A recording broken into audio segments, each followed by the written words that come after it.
As you may have guessed, a new CS2 update has been released. This time it's pretty heavy, 3 GBs. Of course, today we'll go over what's included and talk about hints of future updates and leaks from the developers.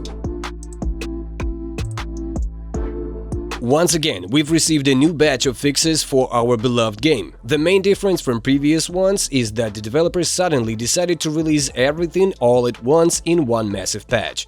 The large update size is mainly due to changes being added to all currently available CS2 maps. Moreover, something incredible happened. The developers decided to share a detailed changelog which they haven't done since the public game release, although most of the map changes and fixes are just basic visibility improvements in certain areas in fixes like damage, not penetrating objects properly, and inconsistent damage absorption. Plus, they finally fixed spots where dropped items could fly out of the map. The only thing worth highlighting is that on Mirage you can climb onto the firebox near bomb site again. Most likely the trick was brought back due to dissatisfaction in CS community after it was removed. On Inferno, the balcony railings overlooking bomb site were removed. Why this was done and how it will affect the gameplay is not clear yet, but only time will tell. CS2 designer Twinny released screenshots of a new Map Memento which he is working on. Many people on CS community say that it looks just like Inferno. We really hope that Valve is not degrading to self-repeating. Next on the changelog is a fix for a bug where you would damage yourself with your own Molotov, and the game would incorrectly register it as a team damage. They also improved the effect of the fire that comes out of the muzzle during the shot and the effect of the grenade explosion. Of course, as usual, there were various skin and sticker improvements. This time they finally somewhat improved the up paw.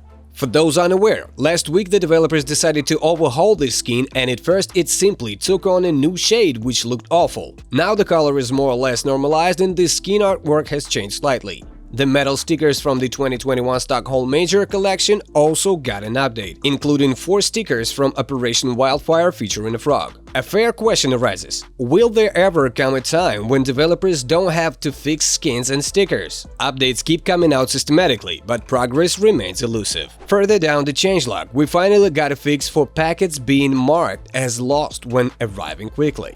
Thanks to this fix, we got a small peek behind the curtain of the closed game versions. For those unaware, 2 days ago the developers rolled out a closed test version of the game which contained today's fix. Thanks to a developer who kindly provided the activation code, we now know firsthand that these versions don't necessarily contain anything major. In this case, only one game library was fixed. The changelog concludes with a fix for an issue where SDR routing would sometimes choose the second best route on immediate connection, then stick to that route for too long. In simple terms, yet another server connection fix. Now let's quickly go over the hidden files. The update contained changes to menu sections used by developers for testing various new features. Unfortunately, upon analysis, nothing seems to have changed in them, although the files themselves have new modification dates. This means the developers are currently trying hard to cover their tracks in the game. Clearly, they are working on something interesting for us. The only question is what?